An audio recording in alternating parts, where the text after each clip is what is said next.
Coucou tout le monde, petite vidéo des hauteurs de Gruissan, je vous montre parce que c'est vraiment joli.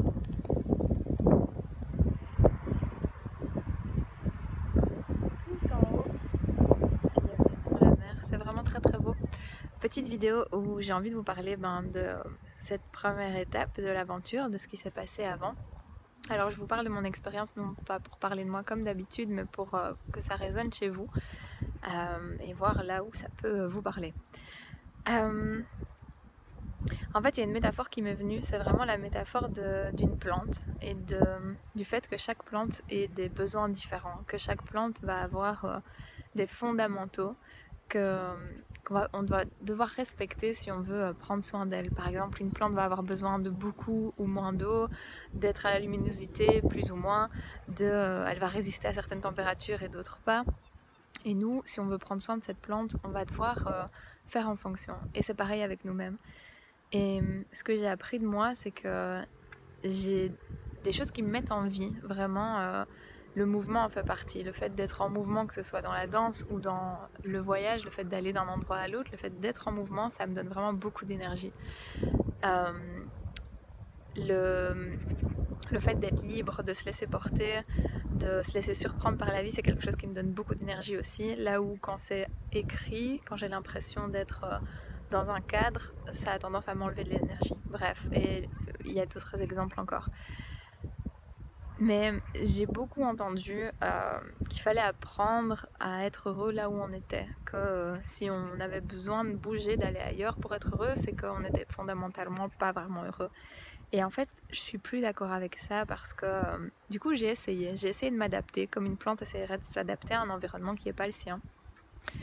Et ce que ça a fait, c'est que je suis quasi morte. C'est un grand mot, mais en tout cas, je me suis éteinte vachement à certains moments de ma vie.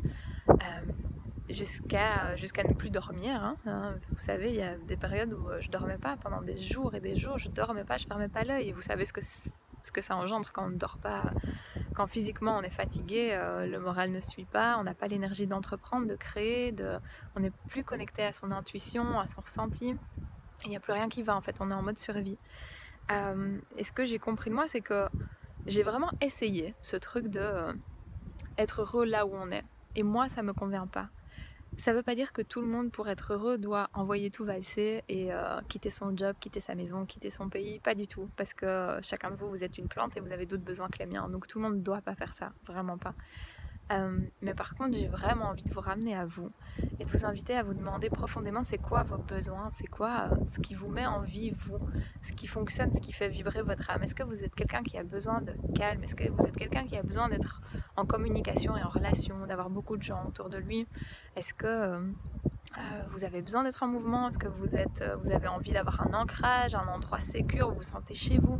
C'est quoi votre besoin à vous aujourd'hui? Et quand je dis besoin, c'est vraiment qu'est-ce qui vous met en vie?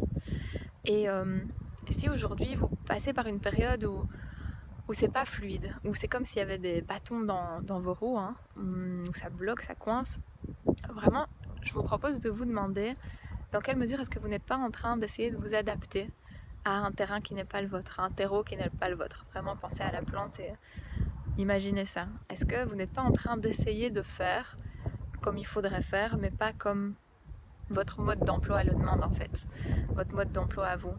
Si c'est le cas, vous pourriez vraiment sentir une perte d'énergie, une tristesse, une perte de sens et l'impression de tourner en rond, de ne pas savoir quelle direction prendre, etc. Parce que dans ces moments-là, on n'est plus en connexion avec soi, on n'est plus en connexion avec ce qui nous fait vibrer et, et ce qui nous donne envie de rayonner, d'être dans la joie, de tout ça. Donc voilà, j'avais envie vraiment de vous amener à ça. Parfois, sans s'en rendre compte, on a tendance à vouloir s'adapter. Parce que c'est l'âge, parce que c'est le moment, parce que c'est ce que tout le monde fait, parce que voilà. Et à force de vouloir s'adapter, en fait, on s'éteint petit à petit. Tout simplement parce qu'on est en train de suivre une voie qui n'est pas fluide pour nous, qui n'est pas la nôtre. C'est vraiment cette histoire de terreau. On est en train de se mettre dans un terreau qui n'est pas le nôtre et donc ça ne fonctionne pas. Ça ne nous donne pas les bons nutriments, ça ne nous donne pas le bon espace, ça ne nous donne pas la bonne lumière, ça ne fonctionne pas.